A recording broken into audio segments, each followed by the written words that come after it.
Okay, Coach, you can get started whenever you're ready. All right. Well, guys, welcome, and I'm glad you joined up tonight for this free chat, and you're going to get some good things here out of this conversation tonight. We got the no huddle pass game that we do. We're going to talk about conversion routes. So we have a real simple conversion concept that we use that based on whatever coverage we get, we have three concepts that we run, and they're not earth-shattering the concepts, but it's just really how to teach it to your kids and do it that way.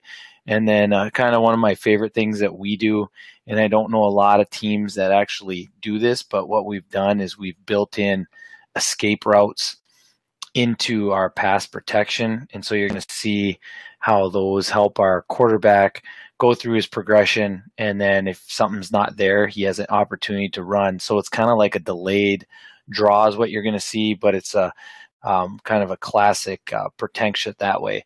If you guys have questions on anything, if I'm going too fast or anything, make sure you just type them in the box there, and I'll talk them through to you here. I won't type them out, but I'll answer them for you over the microphone here. Before we get going, my email is there. Feel free to email me if you guys have any questions, and also my Twitter account there, my personal Twitter account is there, and feel free to ever reach out to me on that if there's something that comes that you like. I've been head coach at Ricori in Cold Spring, Minnesota now. Finished my 6th year. It'll be my 7th here in the start of the fall, and I've seen a lot of things, but we've been no huddle spread team for all those years, and we've just progressively gotten better and better, and our personnel has obviously grown and started to fit in that. I know that sometimes you need to have the dudes, and I know I have some guys that can play those spots, and that's why we're able to do what we do.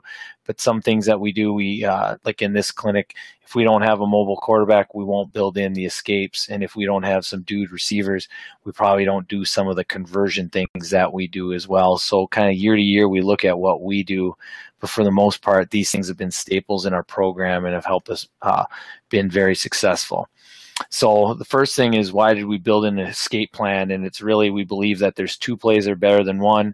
Everyone talks about run pass options, or the bubble and the zone read, or the quick screen and the zone read, or now there's power and counter. There's so many combinations of 2-and-1s out there.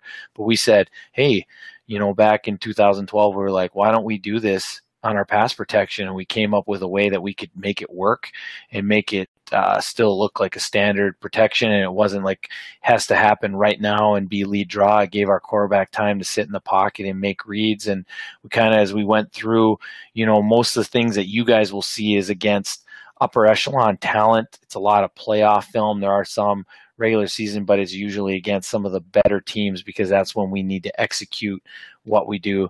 And we just really wanted to have an idea for our quarterback, like, here's what you will do, here's where you will go and step up, and you can be confident that you won't be hit if the pocket starts to collapse, or if there's a blitz and or if all the guys are covered and we make a bad pass coverage call. So it basically gives our quarterbacks a lot of confidence, and they believe in what we're doing, so they know where to step up and escape. And then the other thing is, let's punish teams. We were getting a lot of two-man coverage the first 3 years that we were running things. So if we got in the 3rd and long, what were they doing? They were playing two-man. So what we've done is, by doing this protection, if they want to rush 4 and drop everyone else in coverage and play man-to-man, it leaves a big clearing. And you're going to see a couple times that teams are in those coverages, and it's a 3rd and long, and we're picking up those yardages. Or we're doing it on 1st and 10, and they're jumping the short quick game, and our quarterback's escaping and taking off. So here's a look at our pass protection and what we're doing. And so the basics of this is that the center and the guards, they are basically a zone slide protection. So they're playing in this particular protection here, they're playing the first man that comes to them to their right hand. So they're basically kicking back and they're punching. They're not turning their shoulders, but they're going to play the first guy to their right hand. If anything comes to the left guard's left side, he's going to leave it, because he knows that the running back is going to be there to protect him. Center work, guard work together. They all work together. Both tackles are going to take the first player to their outside shoulder. They won't chase anything that comes inside. So if the DNs pinch, they're going to leave them, the DN to the running back side, if he pitches in, the running back's going to take him and force him to come upfield on the outside. The other one, if they bring double edge off of there, then we're reading hot gaming, and that's how we answer those types of things. Now, the running back is the key to this protection, and I put in some clips of good ones and bad ones so you can see it, because if they're all good, you go, well, it works all the time, but you can see if the running back doesn't do his job, it doesn't happen. So the running back's going to step up into B gap, be as physical as he can.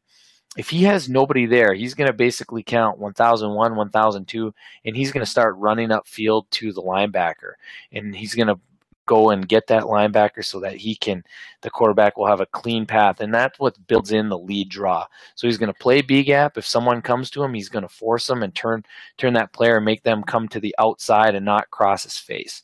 So if the H does his job and you have a physical guy that can do that, it's a great protection there.